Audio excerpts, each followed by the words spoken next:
శోభయాత్రకు సంబంధించి మనతో శశిధర్ గారు ఉన్నారు. ఎలా సాగుతోంది భాగ్యనగరంలో ఈ మహాశోభయాత్ర? అద్భుతమైనటువంటి ఏర్పాట్లు చేయడం జరిగింది.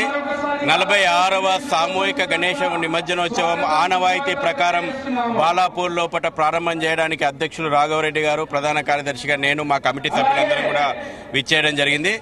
దారి పొడవునా 303 కిలోమీటర్ల పరిధి లోపల దారి పొడవునా అద్భుతమైనటువంటి ఏర్పాట్లు, 160 సమన్వయ కమిటీలు, గణేష్ యాక్షన్ టీంలను ఏర్పాటు చేసి ప్రజలకు 40 లక్షల మంది ప్రజలు ప్రత్యక్షంగా పాల్గొంటారనేటువంటి ఒక అంచనాలు ఉన్నాయి. వారికి మంచినీటి ఏర్పాటు, అన్నప్రసాదాల ఏర్పాటు, అన్ని రకాలైనటువంటి ఏర్పాట్లు చేయడం జరిగింది. వినాయక సాగర్తో పాటు నగరం చుట్టూ ఉన్నటువంటి నిమజ్జన ప్రాంతాల లోపల భక్తుల సౌకర్యాల కోసం అద్భుతమైనటువంటి ఏర్పాట్లు కూడా చేయడం జరిగింది.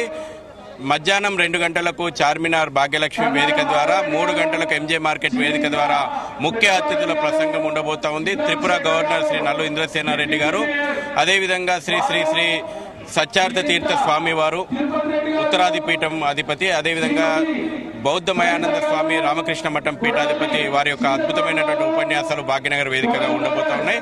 అందరికీ కూడా స్వాగతిస్తా ఉన్నాము. సాధ్యమైనంత త్వరగా మీరు బయలుదేరి రండి. ఉదయమే మనం ఈ రోజున నిమజ్జనోత్సవాన్ని ప్రారంభం చేసుకుందాం. లక్షలాది మంది ప్రజలు ఈ యొక్క ఉత్సవాన్ని తిలకించడానికి, ముఖ్యంగా ప్రత్యక్ష ప్రసారాల ద్వారా తిలకించడానికి ఈ రోజున ప్రపంచవ్యాప్తంగా కూడా ఉత్సాహం చూపుతా ఉన్నారు. స్వదేశీ నినాదం ఇచ్చాం మేము ఈ సంవత్సరం. స్వదేశీ నినాదం ప్రధానమంత్రి గారు ఇచ్చినటువంటి పిలుపుని అందుకొని ఈ యొక్క పండుగల ద్వారా స్వదేశీని జాగృతం చేసేటువంటి పనిలోపట మేము నిమగ్నమై ఉన్నాం. అమిత్ షా షెడ్యూల్ కూడా ఖరారైనట్టుంది. అమిత్ షా గారు ముఖ్య అతిథిగా ఈ యొక్క 46వ సామూహిక ఉత్సవాల్లో పాల్గొనేటువంటి వారు అంగీకరించారు. గత రాత్రి చివరి నిమిషం లోపట అంతర్జాతీయ స్థాయిలో వచ్చినటువంటి అనేక పరిణామాలు, ఈ మధ్యకాలంలో భారత ప్రధానమంత్రి వారు పర్యటన ముగించుకొని వచ్చిన తర్వాత అంతర్జాతీయ స్థాయిలో వచ్చినటువంటి పరిణామాల దృష్ట్యా ఈరోజు అత్యవసరమైనటువంటి సమావేశం లోపల ఢిల్లీలో ఉండాల్సినటువంటి అవసరం ఉంది. ప్రధానమంత్రి గారి ఆదేశం మేరకు ముఖ్యమంత్రులందరూ కూడా ఈ రోజున కేబినెట్ అంతా కూడా ఢిల్లీ లోపల ఉన్నది.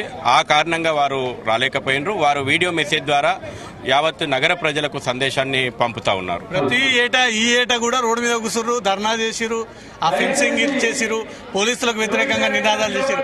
ఉదయం నుంచి పోలీసులతో కలిసిన మీరు రాత్రి పోలీసులకు అగేనెస్ట్ గా రోడ్డు మీద కూర్చున్నారు. ప్రభుత్వం అనేక స్థాయిల్లోపట సమావేశాలు పెడతా ఉన్నది, అన్ని ఏర్పాట్లు చేస్తూ ఉంటుంది. ప్రధానంగా సమస్య ఎక్కడ వస్తుంది? ట్యాంకు బండి మీద నిమజ్జనం విషయం లోపట కోర్టు తీర్పు ఉన్నటువంటి మాట వాస్తవము. దాన్ని అధికారులు ఉల్లంఘించలేరు. కానీ ప్రజల యొక్క ధార్మిక విశ్వాసాలను గమనించాల్సిన అవసరం ఉంది. భాగ్యనగరం యొక్క సాంస్కృతిక వైభవాన్ని దృష్టిలో పెట్టుకొని శాశ్వత పరిష్కారం ప్రభుత్వం చేయాలి. అందుకే మేము ప్రభుత్వాన్ని అనేకసార్లు మంత్రులను కలిసినప్పుడు చెప్పినాం. మా దగ్గర ఉన్నటువంటి రిపోర్ట్లను ఇచ్చినాము. అయ్యా, ఈ 4 పేజీల రిపోర్టు మీరు కోర్టు ముందర పెడితే ఒక శాశ్వత పరిష్కారం వస్తుంది.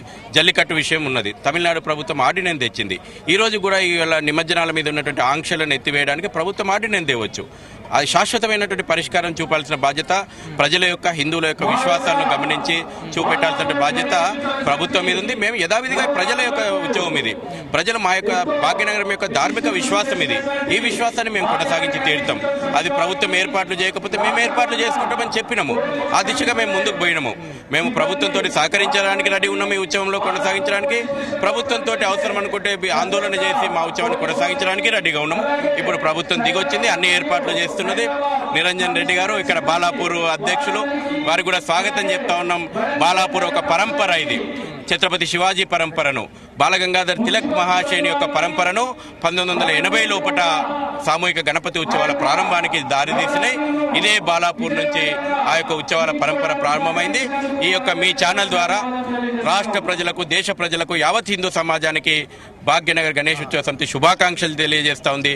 రండి, కలిసి రండి. దేశభక్తి, దైవభక్తి వాతావరణం లోపల మనదైనటువంటి గొప్పదైనటువంటి సాంస్కృతిక వారసత్వాన్ని చాటడానికి మీ అందరూ కూడా కలిసి రావాలని చెప్పి పిలుపునిస్తా ఉన్నాం. అన్ని పండుగలకు లేని ఆంక్షలు ఇప్పటికి కూడా ట్యాంక్ బండ్ చుట్టుపక్కల ప్రాంతాల్లో ఫెన్సింగ్ వేస్తున్నారు.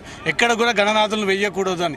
ఎందుకు హిందూ పండుగలపైన రాష్ట్ర ప్రభుత్వం ఈ ఆంక్షలు తీసుకొస్తుంది? ఫెన్సింగ్ బీకేసినాం, నిమజ్జనం చేస్తున్నాం కాబట్టి ఇప్పుడు ఆ ఇష్యూ సమస్యనే లేదు. ఎటువంటి అడ్డంకులు సృష్టించినా పక్కకు జరిపేస్తాం. అలా నో డౌట్ అన్ని ఏర్పాట్లు చేస్తాం. మేము దగ్గరుండి చేసి వచ్చినాం ఇప్పుడు. కాబట్టి ప్రజలారా, మన యొక్క ఉత్సవం యథావిధిగా సాగుతుంది. అన్ని ఏర్పాట్లు, అద్భుతమైనటువంటి ఏర్పాట్లు ఉన్నాయి.